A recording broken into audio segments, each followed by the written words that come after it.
왕의 사람이 드리는 왕의 기도라는 제목으로 오늘 전도서 8장에 있는 말씀을 같이 나누겠습니다. 자, 요즘 우리가 전도서 말씀을 계속 묵상하고 있는데요, 이 전도서는 히브리어로 여러분 뭐라고 했죠? 코헬렛이라고 했습니다. 이 말은 집회 혹은 모임, 말씀을 듣기 위해서 모인 집회 혹은 공동체라는 뜻입니다. 근데 이 코헬렛이 히브리 말인데, 이게 이제 신약 시대에 헬라어로 히브리 말이 바뀌면서 헬라어를 쓰는 사람을 위해서 성경이 바뀌면서 이 전도서의 명칭이 좀 더 명확하게 드러났는데, 그것이 바로 교회에게 주시는 말씀이란 뜻입니다. 그래서 영어로 이제 에클레시에스티즈라고 하는, 그래서 에클레시아와 스테이트라는, 진술하다, 에클레시아는 교회죠, 스테이트는 말씀하다, 교회에게 말씀하시는 책, 이것이 바로 전도서라는 것입니다. 즉 다른 말로 하면은 자신이 주님의 교회라는 것을, 예수님의 나를 위해 피값 주고 세우신 그 내가 이제는 교회라는 것을 깨달은 자에게 들리는 말씀이 전도서다라는 것입니다. 그래서 전도서에는요, 인생 재반에 관한 질문들이 계속 문제가 제기됩니다. 1장부터 6장까지가 문제에 대한 제기고요, 그리고 이제 지난 금요일부터 시작된 7장부터가 12장까지가 그 문제에 대한 답이라 할 수 있습니다. 그래서 7장에서 나오는 지혜는 6장까지 나온 지혜랑은 그 결이 완전히 다릅니다. 6장에서까지 나온 지혜는 뭐냐 하면, 세상의 지혜는 유익하지 않다, 세상의 지혜는 한계가 있다, 이게 6장까지 지혜인데요, 7장부터에 나오는 지혜는 그 지혜가 옳고 온전하다, 즉 그 지혜가 세상의 지혜가 아닌 하나님 말씀 혹은 하나님 혹은 예수 그리스도를 가리키는 말씀으로 계속적으로 선포되고 있습니다. 그래서 여러분이 이제 7장부터 12장까지 나오는 지혜라는 단어를 보면은 이게 6장까지 나온 지혜하고 구별되는 것을 보게 되죠. 자, 전도서는 이제 잠언과 연결되는 거잖아요. 잠언서 3장 18절 보면은 지혜는 그 얻은 자에게 생명나무라. 생명이라는 게 뭐죠? 영생의, 창세기 3장에 나온 그 영생나무라는 거죠. 그러니까 구속사적으로 보면 이 지혜는 예수 그리스도잖아요. 그래서 이것이 전도서 7장 1절에서 좋은 이름이 좋은 기름보다, 세상의 어떠한 기름보다 좋은 이름, 예수 그리스도의 이름이 훨씬 낫다. 그래서 이제 이름에 대한 말씀으로 계속 이제 묵상이 되고 있죠. 자, 7장 11절에는요, 지혜는 유산같이, 원래 원어는 유산보다, 기껏 그 유산하고 비교가 되겠습니까?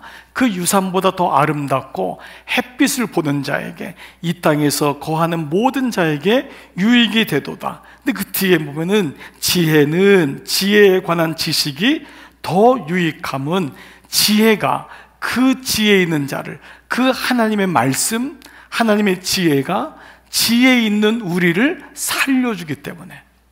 그러니까 여러분 어떠세요? 이 앞에 있는 지혜가 지혜 있는 자, 앞에 지혜는 절대적인 지혜잖아요. 그 두 번째 나오는 지혜 있는 자는 우리잖아요. 그 지혜를 찾고자 하는 자를 살리는 것이 지혜다, 하나님 말씀이다 라는 것이죠. 자, 그런 가운데 이제 오늘 본문은요, 이 전도자는 지혜라는 이름을 왕이라는 단어로 고백하고 있습니다. 그래서 여러분이 오늘 말씀을 묵상하면은 구구절절이 다 왕에 대한 말씀인 것을 보게 돼요. 자, 오늘은요, 이 한 절 한 절을 보지 않고 이 전반적인 내용이 무엇을 추구하고 무엇을 말씀하고 있는지를 볼게요. 자, 여러분 매일 성경 보시면 1절에 누가 지혜자와 같으면 누가 사물의 이치를 아는 자이냐, 사람의 지혜는 그의 얼굴이 왕의 얼굴에 광채가 나게 하서 왕의 얼굴에 싸나운 것도 변한다. 말씀을 가진 자는 왕의 안색을 살핀다라는 것이 1절이고요 2절에 보시면은 내가 고난하노라 왕의 명령을 지켜라. 2절도 왕의 명령에 대한 거고요 3절도 보세요. 왕 앞에서 물러나기를, 왕의 존전에 두렵고 떨리는 마음으로 있어야 되지, 네 맘대로 갔다가 네 맘대로 물러나면 안 된다. 4절에 왕의 말은 권능이 있으니 누가 누구에게 이르기를 왕께서 무엇을 하시나이까 할 수 있겠느냐. 왕의 말은 그 자체로 법이다. 또 5절에는요 명령, 왕의 명령을 지키는 자에 대한 말씀이 나오고요, 6절은 무슨 일이든지 왕의 때와 판단이 있으므로 거기서 불만을 가질 수가 없다. 계속 왕에 대한 말씀이고요, 7절도요 사람이 장래를 알지 못하나 장래를 가리킬 자는 왕밖에 없다는 거예요. 그리고 8절에는요 바람을 주장하여 바람을 움직이게 할 사람도 없고 죽는 날을 주장할 사람도 없고 전쟁할 때를 모면할 사람도 없으니 악이 그의 주민들을 건져낼 수는 없지만 왕이 주민들을 건져낼 수 있다. 자 보세요, 1절부터 8절까지 모든 내용이 뭐죠? 드러났건 드러나지 않았건 왕에 대한 말씀이에요.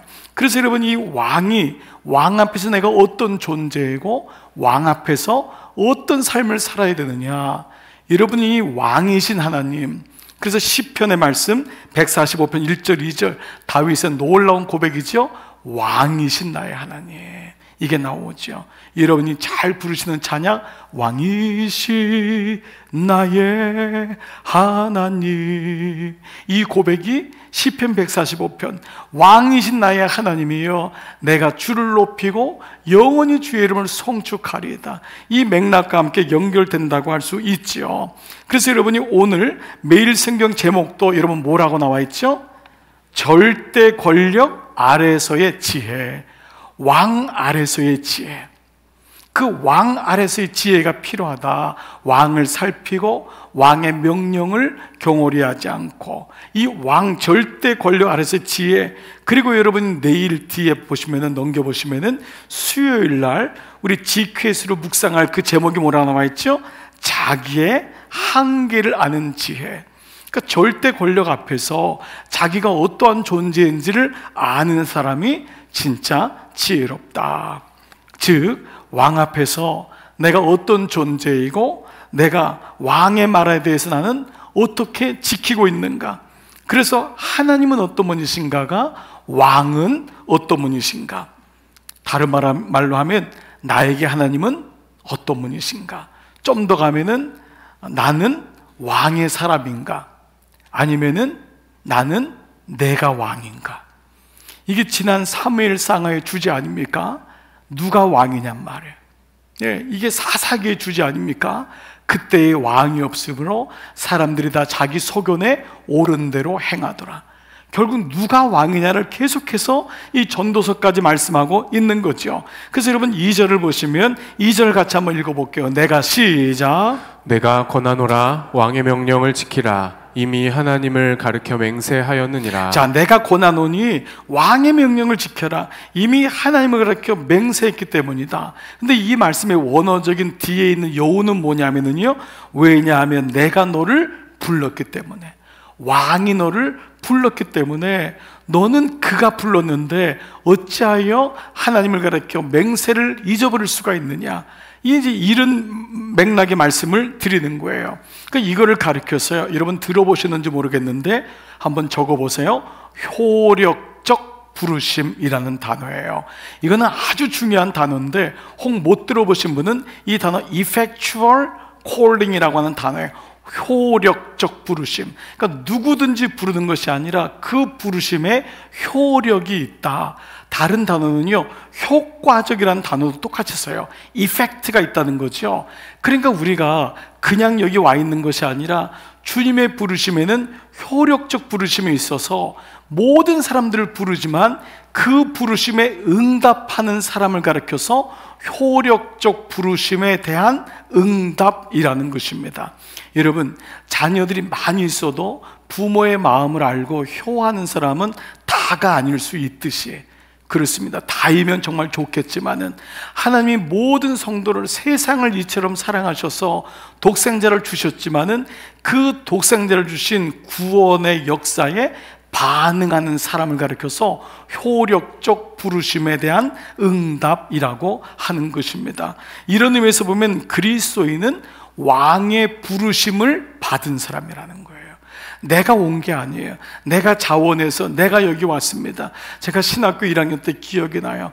여기 혹시 자원해서 온 사람이 있냐? 이러더라고요, 교수님이.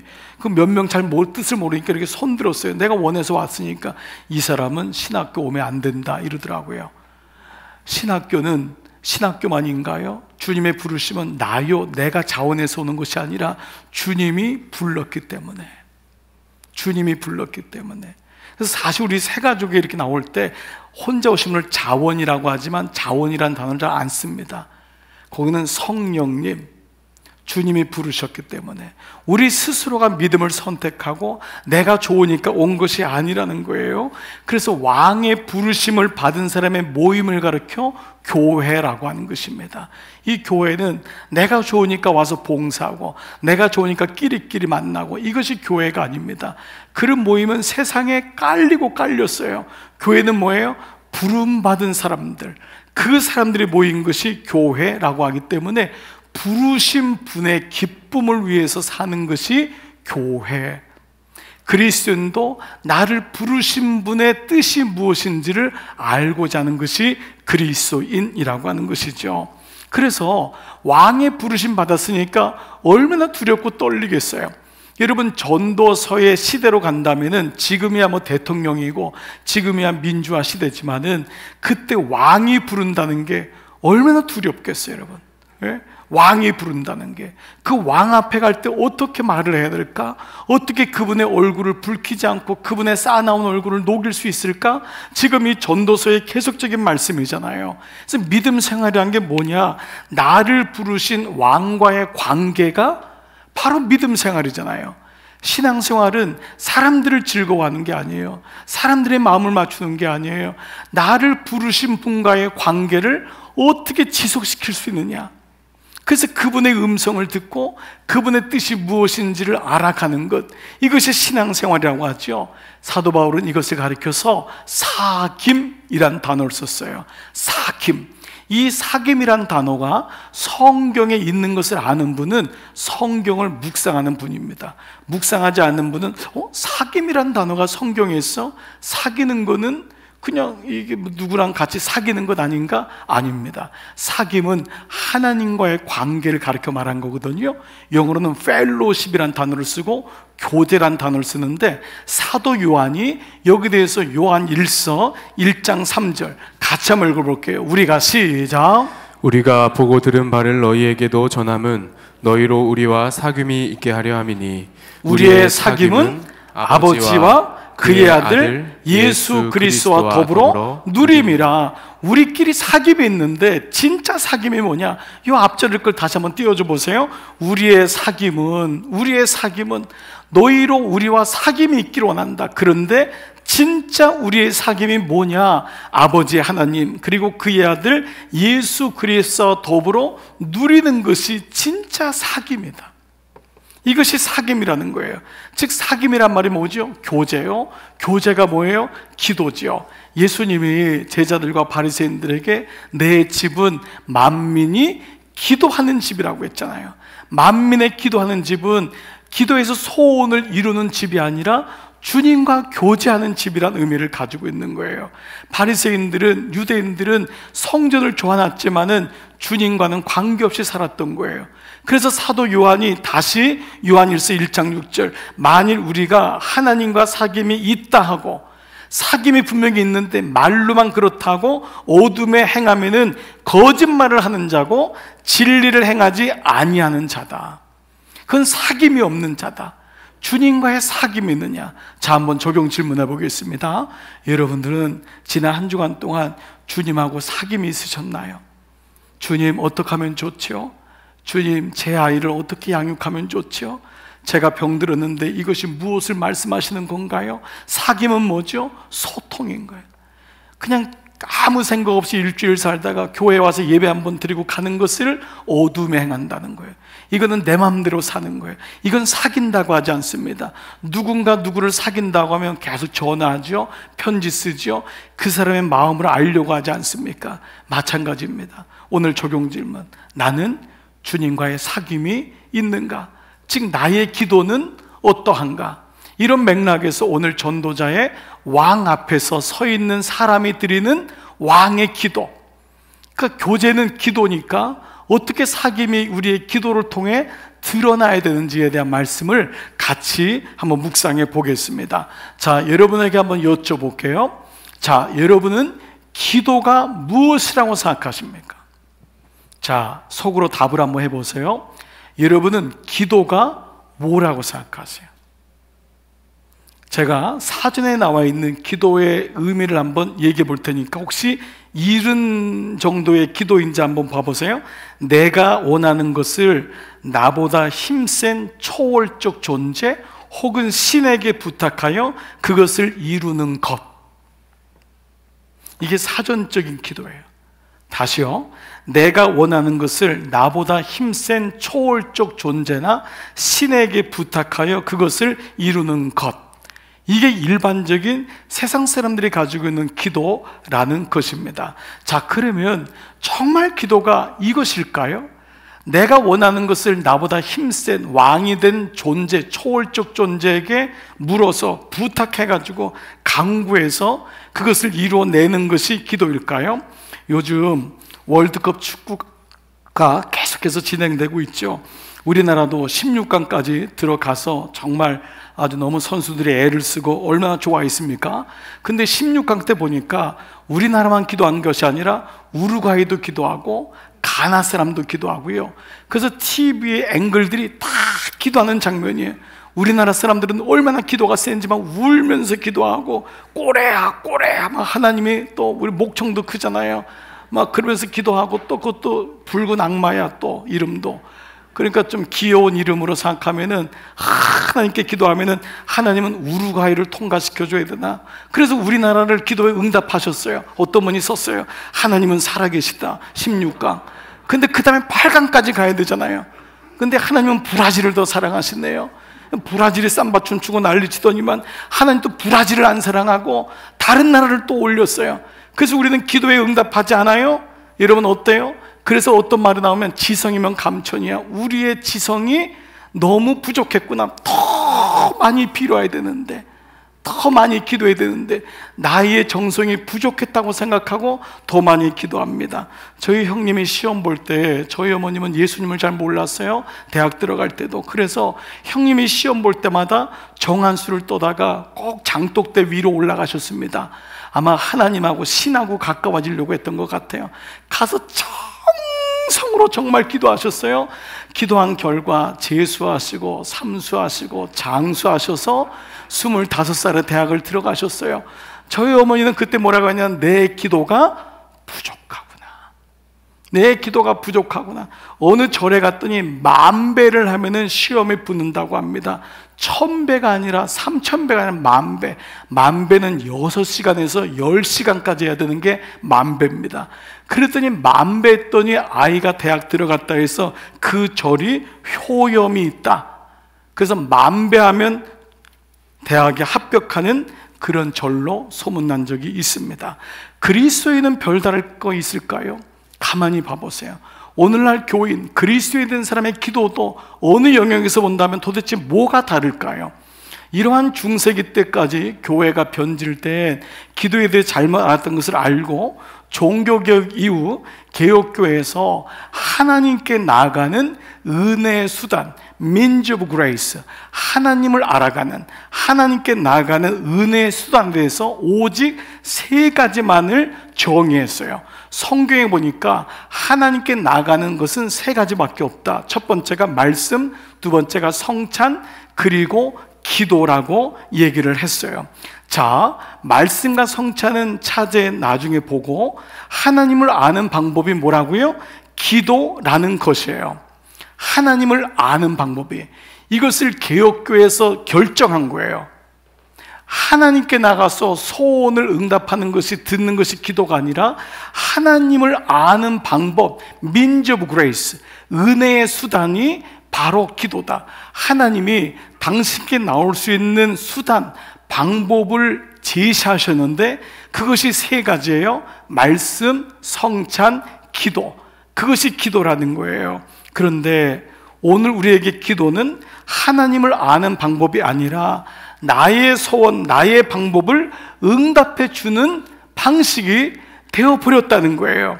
그래서 성경은요, 오히려 예수님이 공생애를 시작하면서 광야로 나가시잖아요.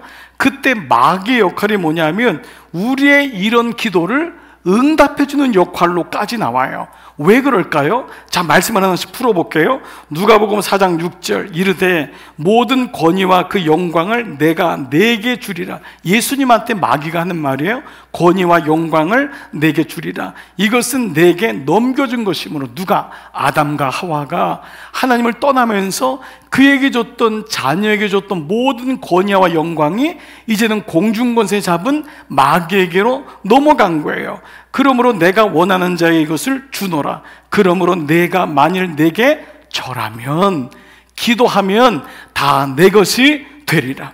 즉 사단의 예수님을 향한 첫 번째 시험 중에 하나가 뭐냐면 기도의 변절이었던 거예요.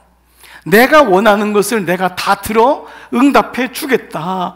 예수님으로 하여금 내가 원하는 거 다 내게 해주겠고 내가 그 힘을 가지고 있다는 거예요. 그런데 그때 예수님이 어떻게 사단의 잘못을 지적했냐 하면 이렇게 말씀했어요. 기록된 바, 기록된 바, 말씀에 기록된 바, 말씀에 적힌 바, 주 너의 하나님께 경배하고 다만 그를 섬기라 하였느니라. 오늘 전도서의 버전으로 하면 오직 하나님만이 나의 왕이다. 네가 아무리 나에게 좋은 것을 준다 하고 내가 나의 이런 연약함에 응답을 받는다 하여도 오직 하나님만이 나의 왕이시다. 즉 무슨 말입니까? 사단은 지금까지 수많은 사람들에게 사용했던 하나님과 기도에 대한 오해, 즉 뭐예요? 하나님은 내가 자녀니까 부르기만 하면 오시는 거예요. 자녀니까. 우리는 이것을 착각해서 하나님은 내가 언제든지 부르면 오고 내가 무엇이든지 기도하면 응답해 주시는 분이셔 라는 것이에요. 왜요? 하나님의 자녀니까.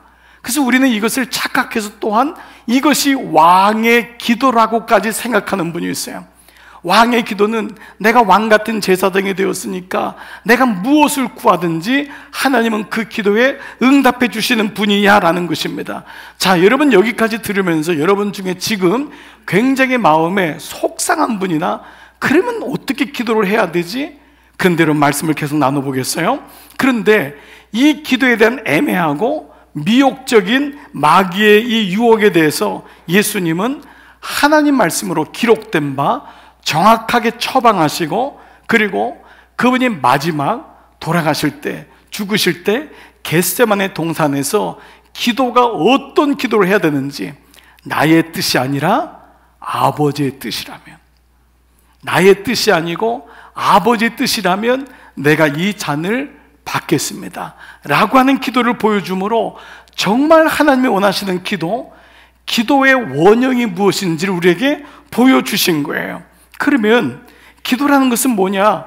광야 같은 세상에서 하나님의 뜻이 무엇인지를 먼저, 그분의 뜻인지를 먼저 우리가 거기에 대한 관심을 갖고 계속적으로 그분과 기도로 교제하며 그분의 마음이 어떠한지를, 그분을 신뢰하기 때문에, 그래서 마침내 이 광야에서 버티고 살아내어서 하나님 나라를 이루고 하나님 나라에 이를 때까지 가는 여정에서의 하나님과의 사귐이 기도라는 차원이라는 거예요. 그러니까 다른 말로 하면은 광야를 피하게 해달라고 하고, 자녀들이 고생을 하지 말았으면 좋겠다 해서 비바람이 없게 하고, 안락한 노후의 오아시스를 구하는 것이 기도의 본질이 아니라는 거예요. 그렇다면 우리는 어떻게 기도해야 돼요? 지금까지 기도한 건 잘못된 거예요? 우리는 이렇게 약한데, 광야에서 때로는 피하고도 싶고, 왜 나에게 이런 병이 나오고 왜 내 아이가 이런 고난을 겪어야 되는가? 거기에 대해서 우리는 주님 도와주세요, 살려주세요 라고 말하잖아요. 근데 예수님 말씀을 좀 더 한번 들어보세요. 마태복음 6장 31절, 그러므로 염려하여 이르기를 무엇을 먹을까, 무엇을 마실까, 무엇을 입을까 하지 말라. 이게 우리 인생 아니에요. 여러분이 기도하는 것 중에 이보다 더 중요한 기도가 어디 있어요? 여러분, 이거 초월한 사람이 어디 있어요? 사실 우리의 기도 중에는 무엇을 마실까, 무엇을 먹을까, 무엇을 입을까의 기도가 많아요. 그런데 주님이 하지 말래요. 하지 말래요? 그 다음 구절 보실래요?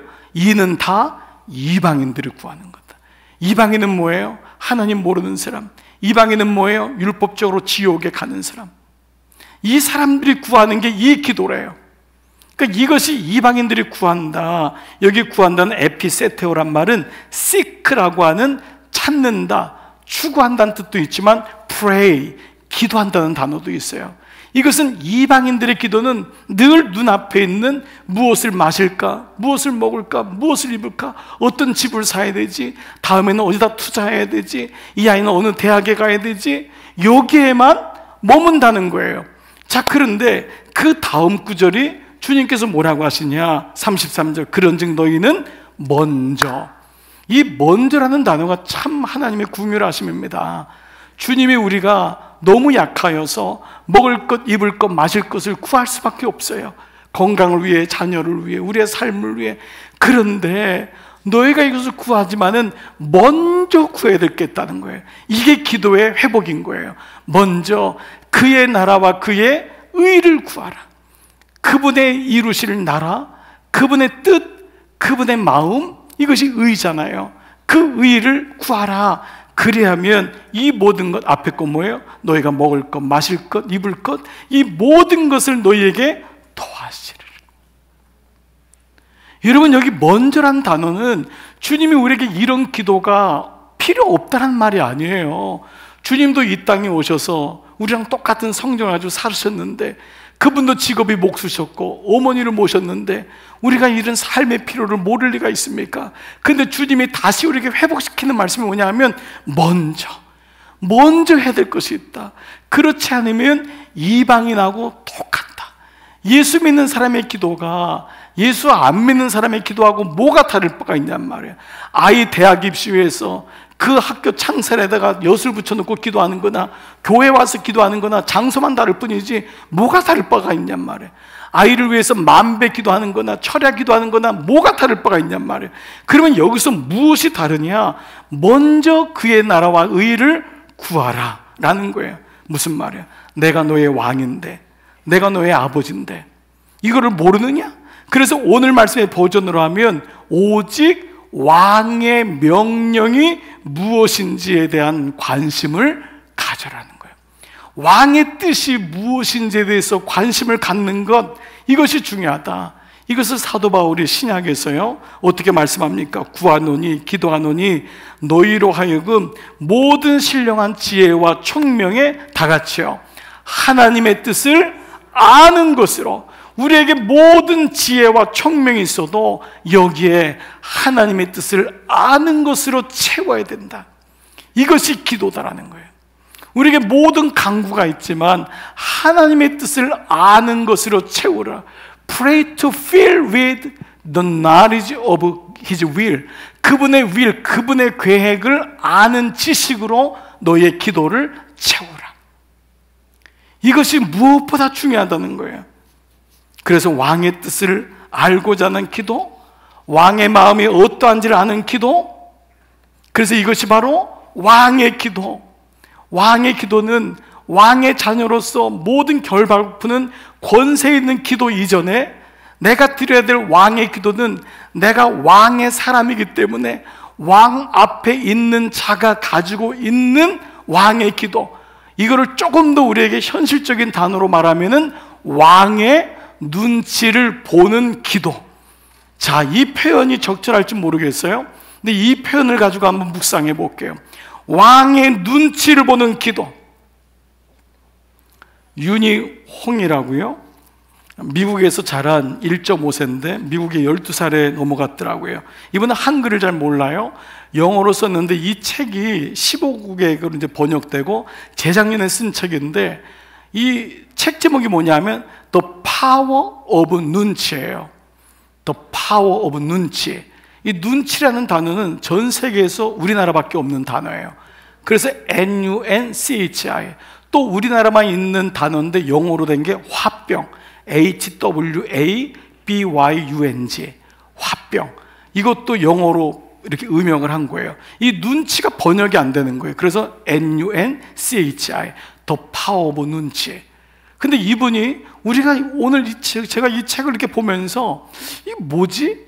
우리는 눈치에 대해서 너무 눈치 보고 살아서 우리 이런 얘기 하잖아요. 우리 자녀들만은 눈치 보지 말고 살게 해주자. 우리 자녀들만은 정정하게 떳떳하게. 그런데 이게 역설이 있더라고요. 이게 지금 윤희홍이요, 우리나라만이 가지고 있는 이 눈치라고 한 단어를 이름 한번 들어보세요. 불과 50년 전만 해도 존재감조차 없던 한국이 이렇게 놀라울 만큼 쿨한 나라가 될 수 있었던 이유는 눈치 덕분이다. 빠르게 변화하는 다른 국가의 필요를 눈 짐작하는 능력, 변화에 맞춰 계획을 재조정하는 능력, 한국 경제 성장의 기적대에는 이 눈치라는 능력이 존재했기 때문이다. 한국이 보유한 초능력처럼 들리는 눈치는 사실 우리의 삶에 우리가 원하는 방식으로 살아가려면 꼭 필요한 기술이다. 어린 시절부터 죽음에 이르기까지 한국인의 삶과 얽혀있는 눈치는 요즘 시대에 적절하지 못한 개념으로 보일 수 있다. 요즘 사람들은 이 개념에 발끈해서 나는 그저 나여야 한다라는 개인주의 목소리를 높일 것이다. 그러나 정말 그럴까? 오히려 우리가 원하는 대로 살아가려면 눈치의 기술이 필요하다. 눈치의 핵심은 새로운 정보를 바탕으로 사람, 분위기, 상황에 대해서 해석을 빠르게 재조정하는 것이다. 눈치 빠른 사람이 똑똑한 사람보다 성공한다.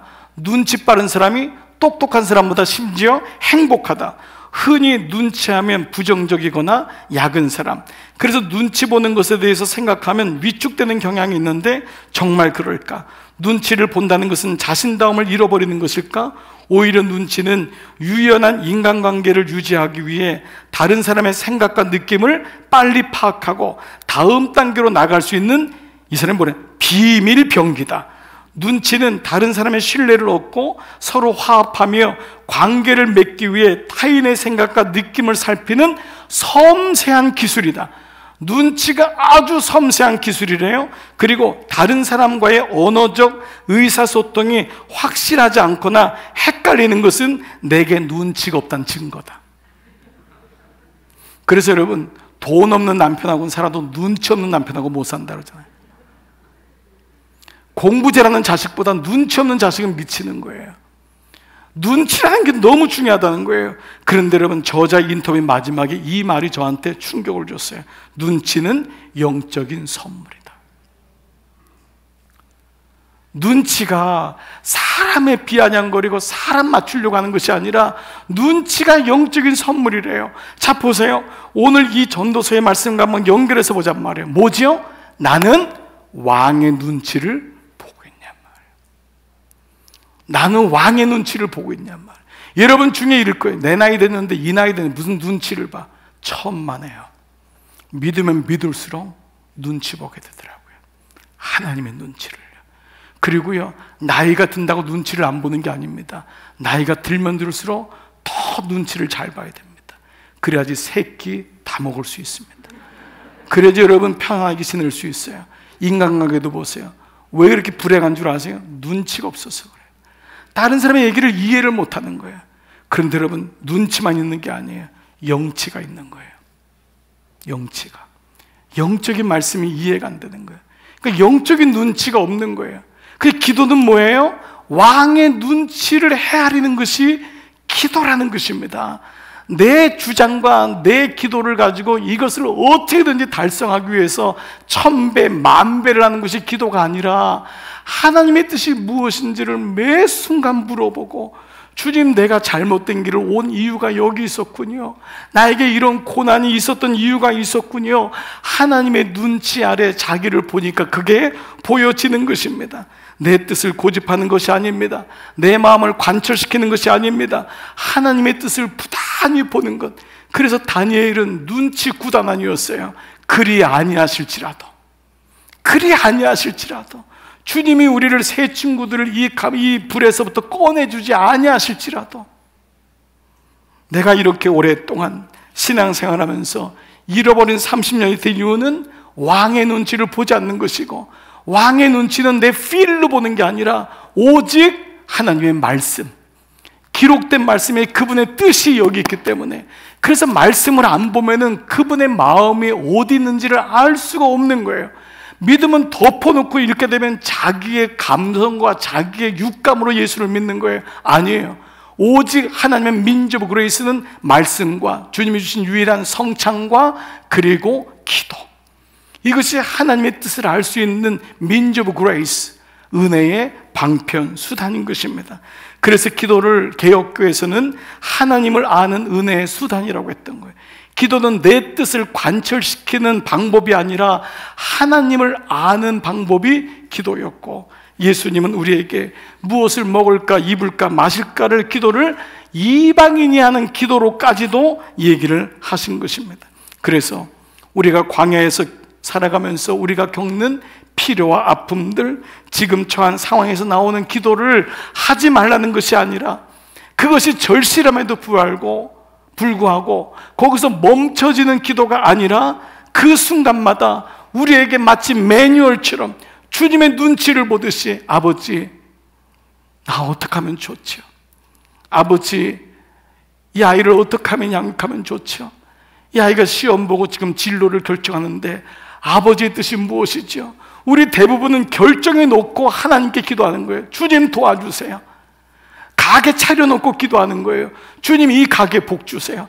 그 전에 아버지 뜻이 무엇인지를 부단히 물어보는, 그것이 진짜 우리의 기도인데, 우리는 내가 결정 다 해놓고 하나님 도와주세요, 축복해 주세요, 얘가 결혼한대요, 결혼에 복 주세요.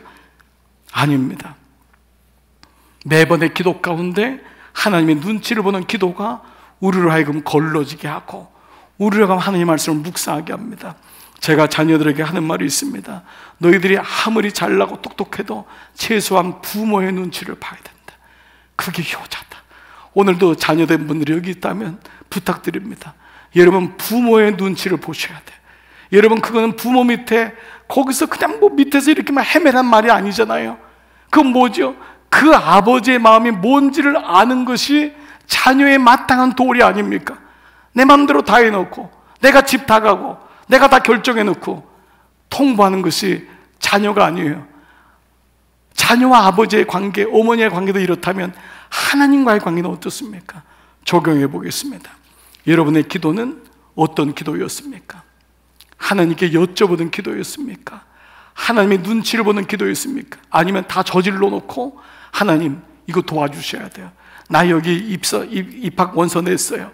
나 여기 어플라이 했어요. 나 이 집 샀어요. 어떤 기도가 내 삶에 있습니까? 야고보 사도는요, 기도에 대해서 이런 말씀을 하셨어요. 너희가 먼저 얻지 못하면 구하지 않아, 구해야 돼요. 그런데 그 다음 구절이 중요해요. 구하여도, 구하는데도 받지 못하면 정욕으로 쓰려고 잘못 구했다. 이것이 뭐죠? 오늘 버전으로 하면 왕의 눈치를 보지 않고 구했기 때문에 왕의 뜻과 부합이 되는 거예요. 그래서 부단히 우리는 하나님의 뜻이 무엇인지를 물어봐야 돼요. 하나님, 왜 나에게 이런 병이 걸렸죠? 왜 나에게 이런 아픔이 있죠? 왜 지금 남편이 이렇게 어려움을 경험하고 있죠? 이거를 통해 주님이 원하시는 게 무엇이죠? 근데 그때마다 주님께 부단히 구하는 것이 사귐이고, 그것이 바로 교제고, 그것이 기도라는 것입니다. 자, 여러분은 왕의 눈치를 보는 사람입니까? 아무 눈치도 보지 않고 내가 왕이 되어서 내가 기도한 것을 응답해 주지 않으면 그냥 그것 때문에 속상하고 하나님은 계시지 않는 이런 차원입니까? 왕의 눈치를 볼 때 내 삶의 목적이 왕을 영화롭게 하고 왕을 영원토록 기뻐하는 것, 즐거워하는 것임을 깨닫게 되고, 그 왕을 영원토록 영화롭게 하고 영원토록 즐거워하는 유일한 규칙이 바로 신구약에 나온 66권 하나님 말씀임을 알게 되는 것. 그래서 이것이 연결되어 있습니다. 말씀을 마치겠습니다. 오늘 앞에서 언급했던 싱글레어 퍼거슨의 제가 아침 2부 때는 말씀을 못 드렸는데 우리는 교회다라고 하는 책이 있어요. 이 책의 한 구절을 제가 여러분에게 말씀을 드려볼게요. 자, 이렇게 시작해요. 우리는 예수님의 이 말씀을 잊으면 안 된다. 나더러 주여 주여, 우리 다 주여 주여 하잖아요. 하는 자마다 다 천국에 들어갈 것이 아니요, 다만 하늘에 계신 내 아버지의 뜻대로 행하는 자, 구하는 자, 그 사람이 들어간다는 거예요. 입으로 아무리 주여 주여 하여도 그 주님이 나의 진짜 주인이 왕이 아니라면 예수님을 구주로 영접했다고 말하여도 그리스도인이 아닐 수 있고, 교회에서 어떤 사역을 해도 그리스도인이 아닐 수 있다. 심지어 많은 능력을 주님의 이름으로 행해도 그리스도인이 아닐 수 있다. 그리스도인이 된다는 것은 행함의 문제나 직위, 연륜, 그리고 사역의 열매가 아니기 때문이다. 그리스도인이 된다는 것은 나에게는 결코 의로움이 없으며, 나에게는 결코 의로움, 내가 왕이 아니에요. 오직 그리스도가 필요하다는 것을 깨닫고 내가 주인 되어서 생각하고 행하고 기도하고 예배하고 사역했던 그 모든 것들이 죄임을 깨달아. 내가 주인 되어서 생각하고 행하고 기도하고 예배하고 사역했던 그 모든 것들이 죄임을 깨달아 매 순간 그리스도를 인식하며 그리스도의 눈치를 보며 매 순간마다 주님이라면 어떻게 하셨을까? 주님 어떻게 하면 좋아요? 주님의 마음, 주님을 인식하며 주님의 눈치를 보며 오직 그리스도 위에 내게 주어진 삶을 지어가는 것이다. 이것이 말씀 위에 세워진 교회된 그리스도인의 모습이다. 사랑하는 여러분, 여러분은 이미 알고 있는 말씀일 거예요. 목사님, 저 이 말씀 알고 있어요. 맞아요. 여러분 어느 정도 이 기도가 어떤지를 알 거예요. 그렇다면 여러분 적용하셔야 돼요. 매 순간마다 물어보셔야 돼요. 주님 어떡하죠? 주님, 기도는 내 맘대로 살고 교회 와서 기도하는 걸 기도라고 안 해요. 기도는 내가 정해놓고 주님 이것 응답해 주세요, 이걸 기도라고 하잖아요. 하나님을 아는 방법이 기도래요. 하나님에 대해서 알아가는 것, 그것이 기도래요. 그래서 때로는 금방 응답이 안 돼도 그것을 붙잡고 주님 앞에 나가는데, 물어보는데 금방 답은 나오지 않을지라도 부단히 매일마다 이 말씀을 통해 주님 내게 말씀해 주세요 라고 할 때 주님의 음성이 들리기 시작하는 거예요.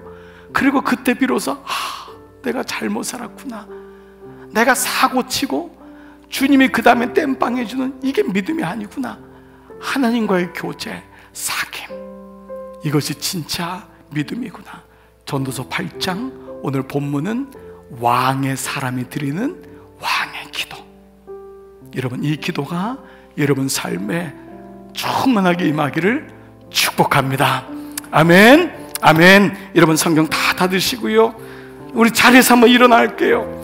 여러분 다 말씀 노트 닫으시고 같이 일어나셔서 우리 같이 찬양하며 주 앞에 나가기를 원해요. 주님, 내가 주 품에 있습니다.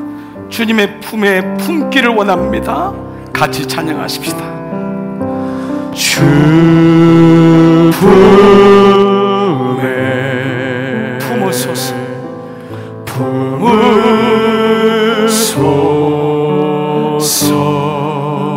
능력의 팔로, 능력의 팔로 나를 덮어주소서. 팔로 덮으소서. 거친 파도 날 향해 와도 주와 함께 날아오르리. 폭풍 가운데 나의 영혼 잠잠하게 주를 보리라. 거친 파도 날 향해 와도 주와 함께 날아오르리.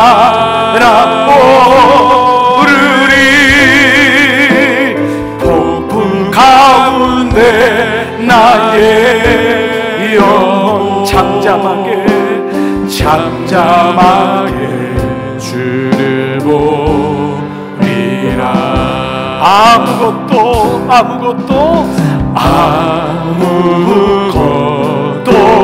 두려워. 주님께 여쭤보세요. 주님께 구해보세요. 주님이 나의 왕이십니다. 주님이 나의 하나님이 되십니다. 놀라지 마라, 겁내지 마라, 겁내지 마라. 주님 나를 지켜주시네. 내 맘이 힘에 겨워 내 맘이 힘에 겨워 지칠지라도 주님 나를 지켜주시네.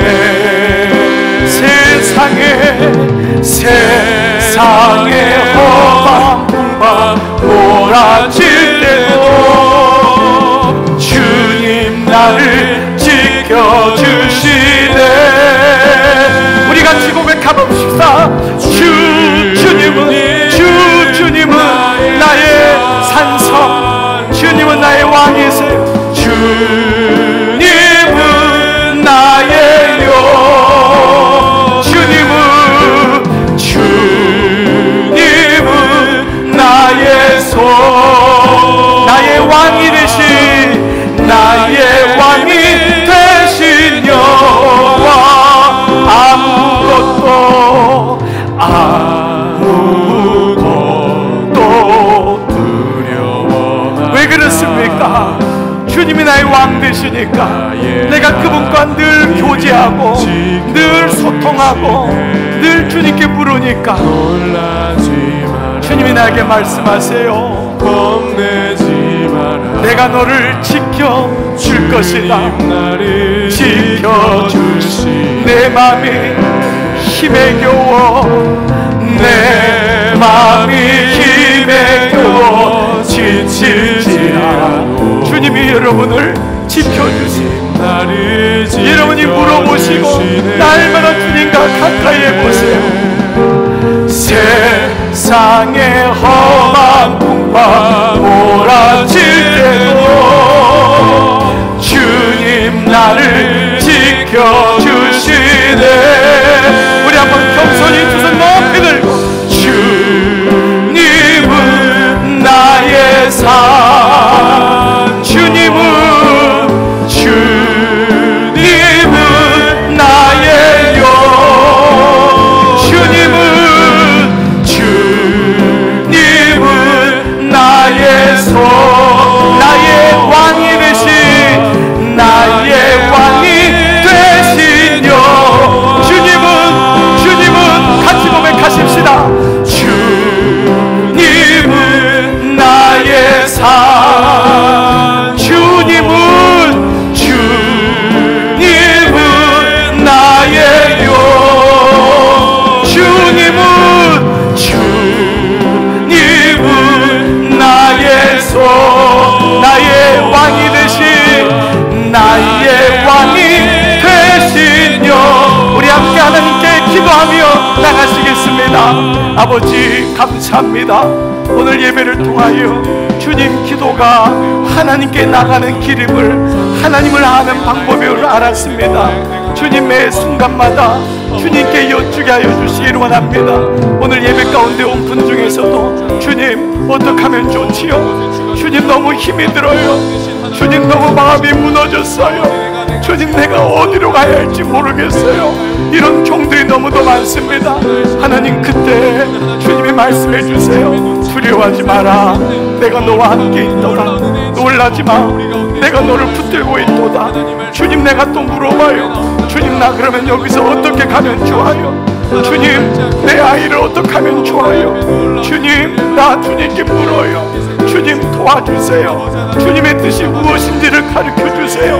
이 광야길에서 나의 인생의 노년에서 주님이 원하시는 게 무엇인지를 물어보기를 원합니다. 주님 우리에게 말씀하시는 아버지, 넌 내게 두려워 말라. 내가 너에게 나의 마음을 주고 내가 너에게 나의 눈물을 주고 내가 너에게 나의 애통을 주지 않았느냐. 울어라. 울고 마음을 열고 나와 함께 사귀자꾸나 교제하자꾸나. 주님의 음성을 날마다 듣기를 원합니다. 아버지 기도는 그냥 삶은 내 맘대로 하고 주님 앞에 구하는 것이 기도가 아님을 알았습니다. 전도자는 왕을 두려워하고 왕의 눈치를 살피고 왕의 마음을 알고 영적인 눈치를 보는 자였습니다. 자였습니다. 아버지의 뜻이 무엇인지를 아는 자였습니다. 오늘 이 마음을 가진 자마다 주님께 여쭤보며 오늘 예배로 주님 나를 인도하시고 삶 가운데 주님 바라보게 하여 주시옵소서. 아멘 아멘. 주님은 나의 산소, 주님은 나의 영, 주님은 나의 소, 나의 왕이 되신, 나의 왕이 되신 여호와. 아버지, 주님 어떻게 하면 좋아요? 주님, 나 어떻게 하면은 이 광야길에서 지금 이 어떻게 하면은 이 아이를 어떻게 하면은 내 노년의 삶 속에서 주님, 때로 우리는 주님께 묻지 않고 그냥 내가 결정하고 주님이 이것을 축복해달라고 기도할 때가 많았음을 주님 앞에 회개합니다. 주님하고 더 많이 만나고 주님하고 더 많이 교제하고 주님의 음성을 듣고 그래야지 흔들리지 아니하고 이 광야를 넉넉히 통과할 수 있사오니 오늘 예배드리는 종들이 주님의 기도, 왕의 기도, 왕의 눈치를 살피고 왕의 마음을 알고 그 뜻대로 살아가는 믿음의 종들로 축복하여 주시옵소서. 세상에 수많은 사람들이 기도한다고 하지만 이제 알았습니다. 기도는 하나님이 어떠한 분인지를 아는 방법이라고 했습니다. 이 기도를 통하여 주님의 뜻을 알고 주님의 뜻에 합당한 삶을 살게 하여 주시옵소서. 그리 아니하실지라도 나는 주님의 뜻을 신뢰합니다. 비록 내가 원하는 방법이 아닌 방법으로 결과가 나고 이 방법으로 응답이 되었다도 이 또한 하나님의 응답의 과정임을 나는 신뢰합니다. 왜냐하면 나는 주님 안에 있기 때문에, 주님은 나의 영원한 왕이시기 때문에 오늘 이 마음을 가지고 성전 떠나가는 자에게 성숙한 자녀의 기도가 날마다 일어나게 하여 주시옵소서. 성부와 성자와 성령의 은총이 머릿속의 모든 종들 위에 이제로부터 영원토록 함께 하시기를 간절히 축원하옵나이다. 아멘.